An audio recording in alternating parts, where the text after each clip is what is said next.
Good morning and welcome to the Core Connection. I'm Mira Rubin here with you on Enlightened World Network. And it's a new week. Today's topic is discipline, and we get to look at the highs and lows of discipline and um, maybe explore some ways we can have it work well for us in a nurturing and nourishing way. But before we get started, let's just take a minute or two to get present. Let's take a deep breath in through your nose and hold it. And imagine clean, crisp oxygen flooding your lungs and flowing into your bloodstream, nourishing and nurturing every cell, every organ. And as you exhale, exhale any tension, any stress, negativity, fatigue, and take another deep breath in through your nose and hold it. This time, imagine brilliant, bright light lighting you up from the inside out, illuminating, energizing, electrifying every electron, every molecule, lighting your cells up with a brilliant light that just beams out beyond your body into the world. And as you exhale, exhale any remaining fatigue, stress, tension. And now let's just gently press our palms together really softly. Rub your fingers against your palms and feel that delicious sensation. And welcome, welcome, welcome. Great to be here with you. Welcome back. And um, I just want to say it's a new week and it's the beginning of spring, and we're in the midst of all kinds of renewal and reawakening. And I'm wanting to talk today about discipline. So, what good? Hi, Robert. Welcome, welcome. Great to have you here. So, what is discipline? It's really interesting. Good morning, Rosalind. Welcome. Great to have you here. It's really interesting to me to be looking at this word that has so many multiple meanings. Good morning, Suzanne and Lisa. It's great to start the week with you. Um, so and Christina, welcome. Great to have you here. What a wonderful way to start the week. So, this word discipline, it's so interesting because it has so many meanings that you wouldn't necessarily think to put all in one place, right? So, discipline is a practice that we take on, like we have a morning discipline, for instance, that we do with some routine. And a discipline is also something that when we're punishing somebody, we're disciplining someone.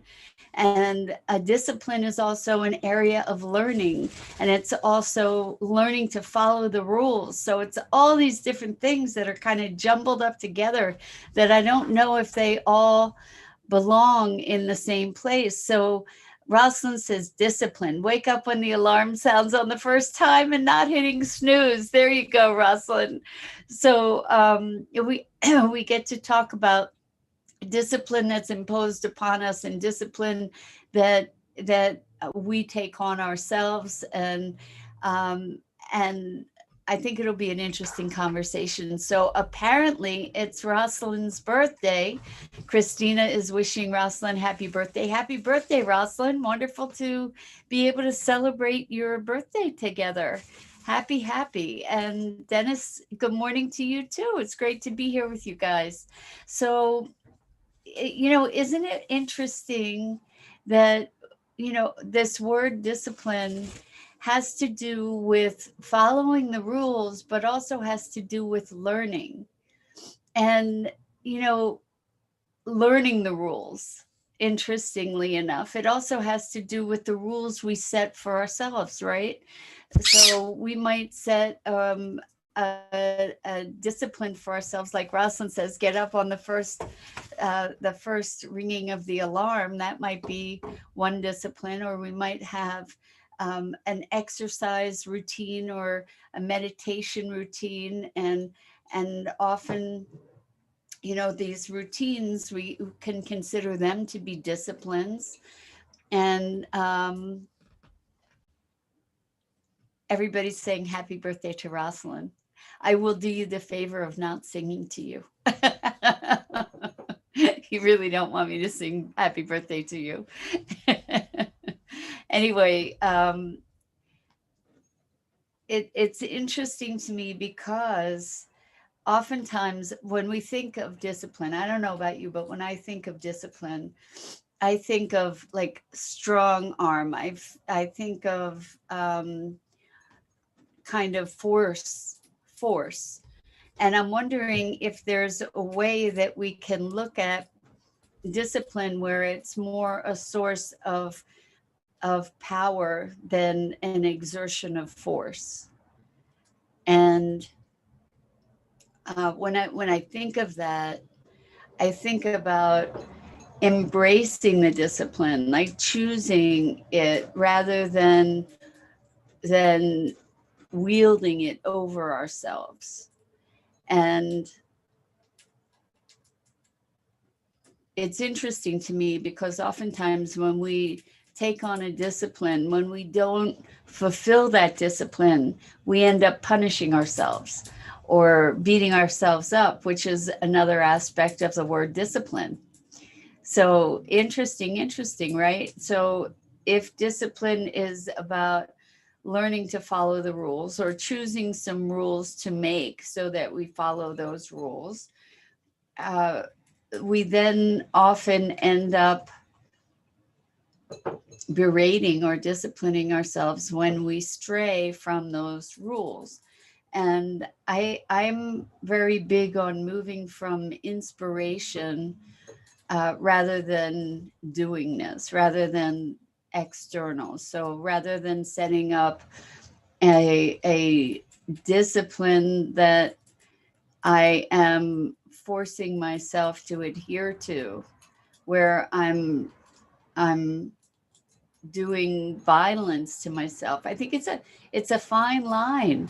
It's a fine line to push yourself in a way that is enlivening and invigorating and supports you, to beating yourself up and pushing yourself to a point where you are doing damage, where you're going beyond and doing damage. And this has been it's an interesting thought for me right now, especially because I told you last week I started doing cold showers. And I looked into the Wim Hof method. It's WIMHOF. That's this man's name. He's also known as the Iceman. And he teaches people how to really transcend what we believe to be the limits of the human body in so many ways. And he talks about the benefits of cold and, learning how to utilize cold to enhance our physiological well-being, mental, emotional, and spiritual awareness, because he uses breath in conjunction with these practices with the cold. And Elaine says, I've seen him in person, Elaine. Interesting. He has a book that I'm listening to on Audible, and there are bunches of YouTube videos of him as well. But the thing is, he does crazy things, like he will go out and sit in for hours in the snow. He's able to do physical exertion things as a result of these practices that are pretty much superhuman. He's able to, in the cold, for instance, I guess he slows his heartbeat somehow, and using his breath, and he is able to control his body temperature. So his core temperature can maintain even when his skin is like 65 degrees or something crazy like that. And I may be quoting it improperly, but it's kind of miraculous. And what he teaches people how to do this, and what we get to recognize is that we have much greater capacity than we can even imagine. So Elaine says no, she saw him on Facebook, and Robert says yes, and he also teaches us that can be done regardless of your personal genetic heritage. Exactly. And what happens through the cold is that the strength of our bodies to ward off disease is enhanced. And they did an experiment with him, and then with 12 people that he had taught to do this process by infecting them with botulism, and none of them got sick, which is extraordinary, where they had infected like 99 other people in the first study that he was in, and all of them got sick. So it's really, really quite remarkable. So Elaine says his pain, his gift took him there, and now he teaches. Exactly. Well, he has a very interesting history from the moment he was born. He was born into a really cold environment, actually, and they didn't know if he was going to live. He's an identical twin, and they didn't realize that he was still in the womb when his brother was born. And it's this whole big story. And his mother declared that he was going to be a missionary, a minister. And he went through all kinds of challenges in his life. And Elaine says his pain and grief took him there, and now he teaches. And interestingly, he used this technique to transcend the pain and grief of having lost his wife to suicide. But he was very involved with the cold a long time before that. And at least that's what it says in his book, that he used to go and sit in the snow. He almost died of hypothermia a couple times. But he's a really interesting character. And apparently, this is teachable. He has people going hiking in the snow with sandals and no shirt, and really feeling invigorated and alive. And so it's exciting to me. And so it's made me be thinking about this idea of discipline, and I think about discipline comes into play, like the hard arm of discipline comes into play when there's resistance, I think. And so I'm wondering, like, embracing a discipline is kind of holding it with open arms, or in an embrace, rather than feeling like it's strangling, and creating it as an opportunity rather than an oppression. Because I'm curious about your thoughts around this whole idea of discipline. Here we go. Rosalind says, discipline brings up punishment because it means saying no, like saying no to sweets. Interesting, and so what makes a discipline a pleasure? What makes a discipline a choice rather than a struggle, or a dance rather than a struggle?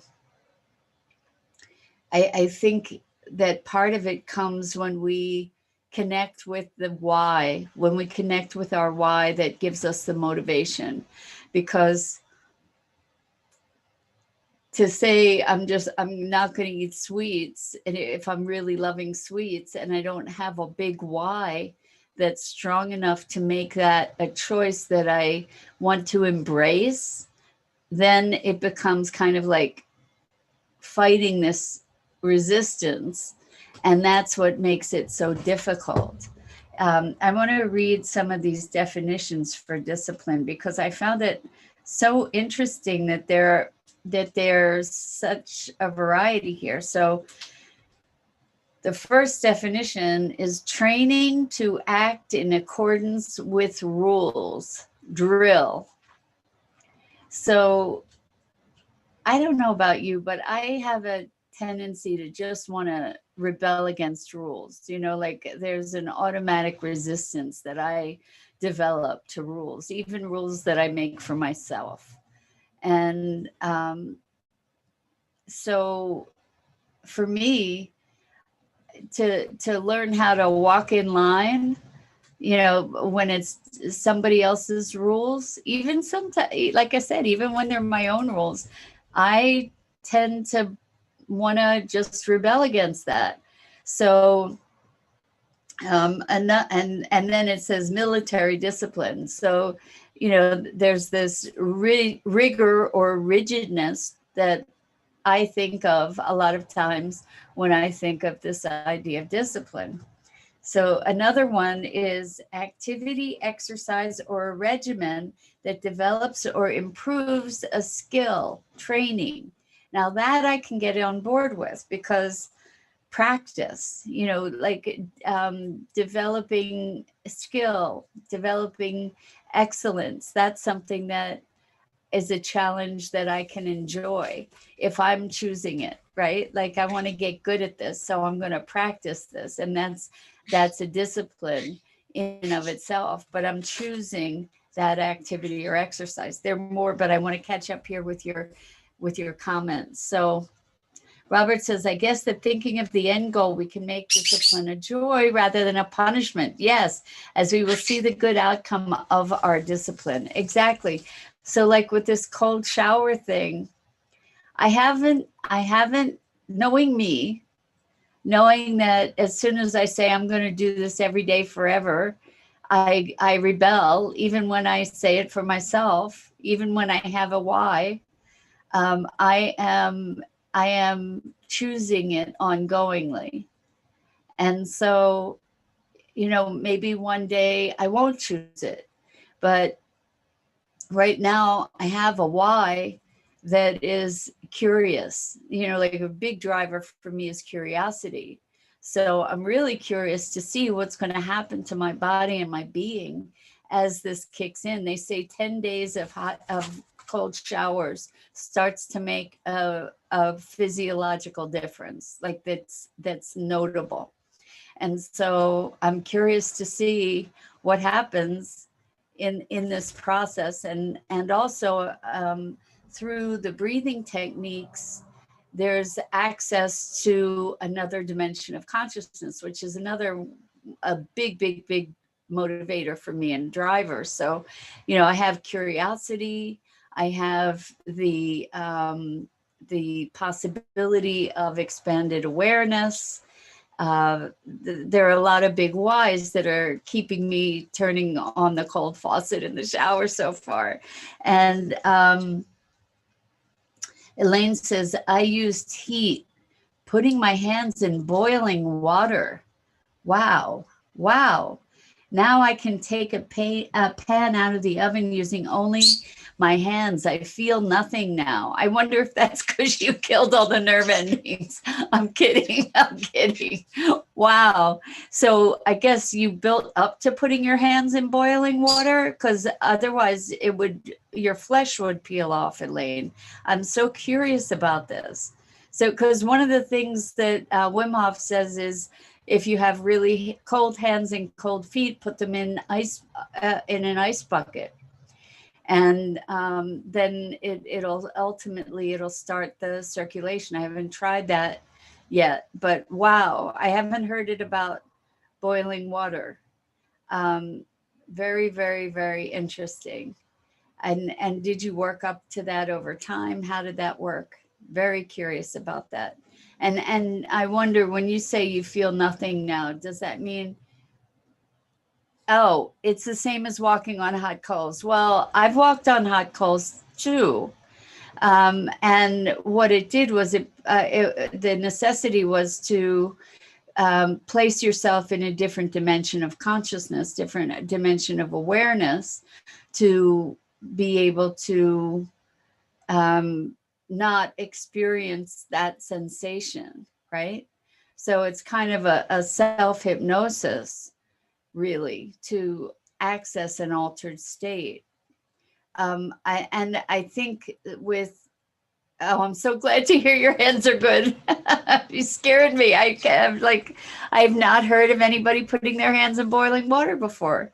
So Dennis says, many a true word is spoken in jest.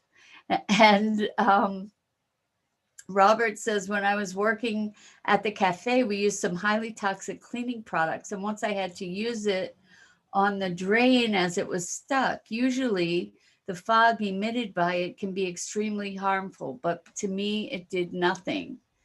Yes. So we thank you guys for like talking about these miraculous feats, right? So walking on coals, putting your hands in boiling water, not being prey to toxic fumes, uh, being able to be impervious to poisons such as botulism, etc., healing injuries, all kinds of things like that. I remember I had cut myself on my hand years ago. I don't know how, I've forgotten how I cut myself, but I went to the hospital to get it stitched up, and they asked me if I, you know, they were going to give me Novocaine or whatever, and I said no, that's okay. I'll just I'll do self hypnosis. And they were all freaked out, but I did, and it worked. And you know, it was, they were like, "Whoa!" I had stopped the bleeding, and they were able to stitch it up without any painkiller. Good morning, Isabel. Welcome. Great to have you here. So yes, crazy, crazy stuff. What kinds of capacities we have. The interesting thing here too, though, is that the cold apparently helps to produce mitochondria, which are enlivening and invigorating and support our health. And people with, according to what I've read, people with symptoms of called MS have been able to reverse or go into remission with all kinds of other ailments. And part of this practice through the breath is alkalinizing the system. And when our system is alkaline, it's not a great environment for disease to be able to flourish. So anyway, I think that this whole idea with discipline is that when we have a why, it becomes what, maybe it becomes a practice. Is there a distinction between a practice and a discipline in that regard? You know, maybe we embrace a discipline and that's a practice. I don't know. But the thing that I would like to be able to do and encourage everybody to um, explore is if we can develop these disciplines for ourselves in a way that we don't end up beating ourselves up, in a way that's enlivening and invigorating. So rather than where we're doing violence to ourselves, you know, I, I, I see that the underlying intention is going to impact the discipline in a big way, whether it's self-punishing or self-nurturing, if that makes some sense. Elaine says, my hands did not respond in a way that there was harm. I had no belief that it would do harm. Thank you for that, Elaine. Tremendous, tremendous power to our belief and our perception. And Elaine says, my life has shown me this. That's why I tried it. It's not for everyone. Absolutely not. It's not for everyone. And same thing with what Wim Hof is doing, you know, without the proper preparation, without the proper training, um, doing these things could be life-threatening, right? And but I think that what this shows us is the possibility and the capacity that we have that is so far beyond our perceived limitations. And interesting, Elaine, what you did was you removed that perception, that limitation, and therefore you were not harmed. So it's really, really, really, really interesting, uh, this whole topic of the power of the mind and the power of the body, and how we can access it. And so we're talking about discipline and practice. And one of the areas of discipline that is maybe the foundational one. I guess the foundational area of discipline is of our thoughts, and allowing ourselves to migrate to thoughts that are enlivening and supportive, and not just in our behaviors, because our discipline in our behaviors originates also in the discipline of our mind to be able to make those choices that are beneficial for us, right? um, anyway, it's an interesting topic to me, because it has, it, by its very definition, it has distinctly two sides to the coin, right? One is a discipline that we embrace that is part of a learning or training or growing, improving, and another is a constraint that we impose. And it makes me think about about the expansiveness that's available in within constraint. So when when we have every possibility available to us, it's often a place of feeling confused and almost paralyzed when we have every choice available to us. And when we limit the playing field, so to speak, when we restrict the playing field, then within that playing field, there are often unbounded opportunities and possibilities. So, for instance, I've tried many different disciplines of eating. So, for instance, in macrobiotics, nobody talks about macrobiotics anymore. It's really interesting.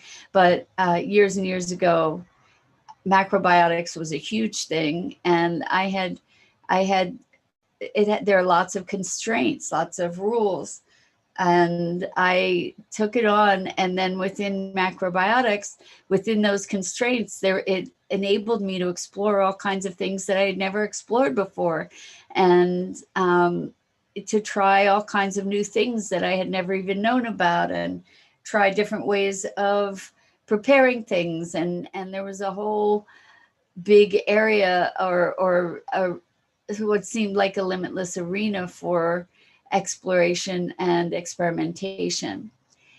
And Rosalind says, I used to do yoga every day because I enjoyed it. I'm hoping to get back into the routine because I have a lot of resistance to a regular exercise regimen.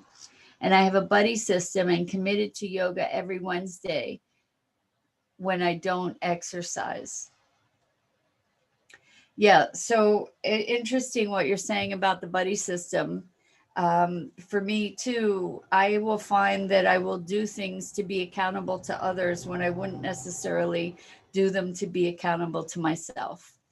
So it's an interesting dynamic. Like I really, really wanted to get deeper into cryptocurrency and learning how to do trading in, in different markets. And I've been wanting to do that for a long time. And I have been pursuing it somewhat on my own. But one way to ensure that I would continue doing it was to start a group. So I started an investment group. So where we learn together, and we are there on a weekly basis, so there I have a discipline for myself to be there regularly, to show up every week. And I also have other people that I feel accountable to that keep me showing up. Whereas I might not do it if it were just for myself. So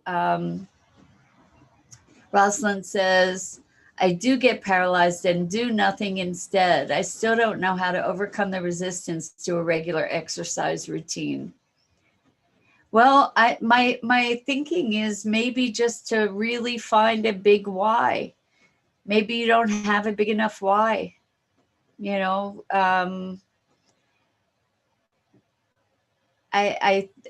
sounds like maybe there's not an enjoyment of it. Maybe it's that it's something you think you should do, but maybe you're just not really aligned with it. Maybe there are other aspects to the why, or maybe there's a different form of exercise that you could do that you might enjoy more, like maybe taking walks, or maybe going on nature hikes, or maybe there are other forms of exercise that would be even more beneficial. I mean, I've heard that there are like 7 to 10 minute exercise routines that are way, way, way more effective than hours at the gym. So, maybe it just takes finding the right fit for you. Maybe it could be dancing. Maybe it could be jumping around and dancing to music like a wild woman. That could be fun. But it might be something that you just haven't discovered the magic formula for yourself yet. So anyway, we're talking about discipline, and force versus choice, kind of, and finding a discipline that we choose to embrace rather than bully ourselves with. So I find it interesting to think about what makes us happily take on one discipline and avoid another, or be successful with one discipline when we're not successful with another. And so maybe that's also another avenue you can take to explore this further, Rosalind, is to look at what kinds of disciplines you have that you keep without resistance, and look at what are the factors there that you might be able to apply to exercise. I know for me, one of the ways that I enjoy going for a walk is to go and take pictures, because then I'm focused on taking pictures rather than the exercise itself, or looking at the world, and I'm walking around so I can look at the world. So maybe there are ways to be able to encourage yourself into doing things that are going to be more healthful and nurturing, life enhancing for yourself. So anyway, that's it, I think, for today. Again, what a wonderful way to start the week with you guys. And happy birthday again, Rosalind. And I just love spending this time with you. Thank you so much. And I think we're off to a wonderful week. I wish you a glorious day. And I'm Mira Rubin. This is the Core Connection. I go live each weekday morning at 9 a.m. Eastern on the Enlightened World Network Facebook page. And please check out the other wonderful programming on Enlightened World Network. The wonderful community. It's such a joy to be with you. And until next time.